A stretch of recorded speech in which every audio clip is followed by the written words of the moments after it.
네, 반갑습니다. 제가 잠시 기도하고 말씀 나누도록 하겠습니다. 기도하겠습니다. 하나님 아버지 감사합니다. 이렇게 복된 날 허락하여 주시고 우리 또 함께 하나님의 말씀을 상고하게 하시니 참으로 감사합니다. 하나님께서 깨닫는 영을 허락하여 주셔서 말씀을 더욱 알아가는 귀한 시간 되도록 주님 은혜 더하여 주시옵소서. 살아계신 예수님 이름으로 기도드립니다. 아멘. 오늘 함께 볼 말씀은 룻기 2장 20절 말씀입니다. 구약성경 룻기 2장 20절 말씀 제가 읽어드리도록 하겠습니다. 나오미가 자기 며느리에게 이르되 그가 여호와로부터 복받기를 원하노라.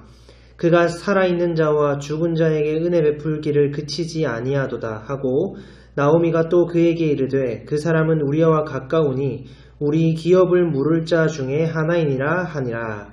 아멘. 룻기는 사사시대를 배경으로 한 이야기입니다. 사사시대는 이스라엘 백성들이 구약에 출애굽하여 가나안 땅을 정복한 이후부터 인간왕이 세워지기 전까지의 시기입니다. 이 시기의 특징은 사사기 21장 25절을 통해 알 수 있듯이 왕이 없으므로 사람들이 각기 자기 소견에 오른 대로 행하며 살던 시기였습니다. 하나님을 떠나 자기 마음대로 자신들이 하나님처럼 되어서 살았던 거죠. 그러면서 하나님께 인간 왕을 달라고 요구합니다. 하나님께서는 이를 보고 이스라엘이 하나님을 버렸다라고 말씀하십니다. 분명 그들의 진정하고 유일한 왕이신 하나님이 계셨음에도 불구하고 세상과 같은 그 인간 왕을 구하고 있기 때문입니다. 그럼 하나님께서 인간 왕을 안 주시면 되는데 그러면서도 하나님께서는 인간 왕을 세워주십니다. 첫 번째로는 사울 왕을 세우시고요. 그 다음으로 하나님이 택하신 왕 다윗 왕을 세우십니다. 오늘의 본문이 속한 이 룻기서는 바로 하나님이 택한 왕 그 다윗을 찾아가는 이야기입니다.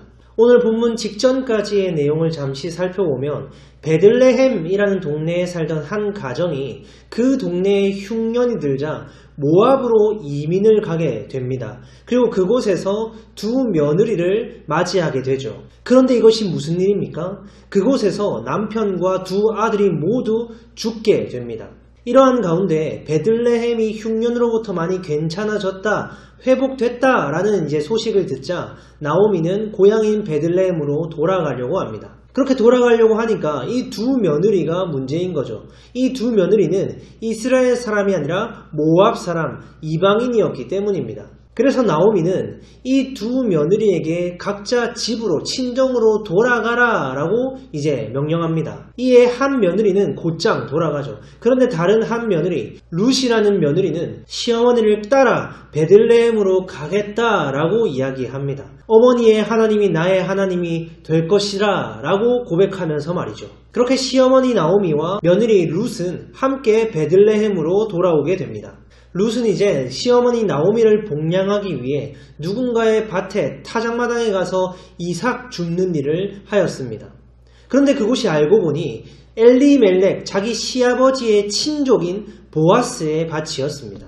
여기서 친족이라는 것이 매우 중요한 사실입니다. 왜냐하면 당시에 어떤 제도가 있었냐면 그 가정의 남자가 다 죽으면 친족 중에 기업 물을 자가 되어 주었기 때문입니다. 즉 남자가 다 죽어서 혈통을 이어갈 수 없는 그 가문에 혈통을 이어갈 수 있도록 해주었던 겁니다. 지금 가정의 남자가 다 죽은 이 나오미 가정에 바로 보아스가 그러한 기업 물을 자이었던 거죠. 그런데 이것도 무조건 친족이라고 다 되는 것이 아니라 가까운 친족 순서부터 그 기업 물을 권리를 갖게 됐었습니다. 그래서 보아스보다 다른 어떤 한 사람이 가장 먼저 기업 물을 권리를 갖고 있었죠. 그런데 그는 이것이 부담된다고 거절하였습니다. 그리하여 결국은 보아스가 이 가정의 기업을 물으도록 해주죠. 그렇게 이 보아스와 룻이 결혼을 함으로 이 자손을 통해 후손을 통해 누가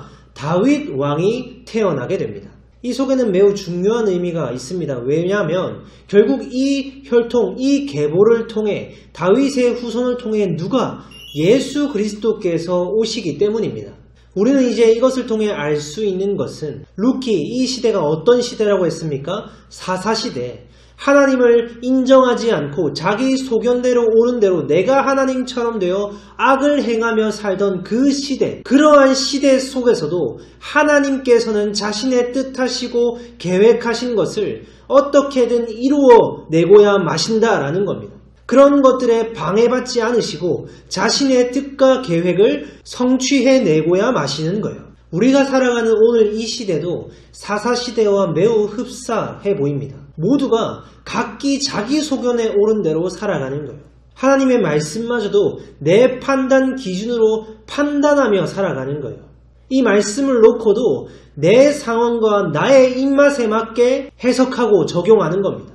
진정 이 말씀이 이야기하는 예수 그리스도에는 예수 그리스도께서 우리에게 베푸신 그 열심과 은혜와 사랑에는 관심이 없는 거예요. 온통 우리가 어떻게 살아야 하는가? 내가 이 땅 가운데서 어떻게 떵떵거리며 왕이 되어 살아갈 것인가? 내가 어떻게 인정받으며 힘을 가지고 살아갈 것인가? 그것에만 온통 관심이 있는 겁니다. 예수 그리스도마저도 하나의 견해 따위에 불과하고 고작 우리 삶의 모범 정도에 불과한 겁니다. 그런데 정말 그렇습니까? 성경은 오직 예수 이야기밖에 하지 않습니다. 예수께서 우리에게 베푸신 은혜와 사랑, 그 열심만을 증거하고 자랑한단 말입니다. 이것을 통해서 그 예수께로 인도해 간단 말이에요. 그런데 끝까지 그것을 내팽겨치고 외면하는 우리의 모습, 너무나도 답이 없는 모습입니다. 그런데 하나님께서는 그럼에도 쉬지 않으십니다.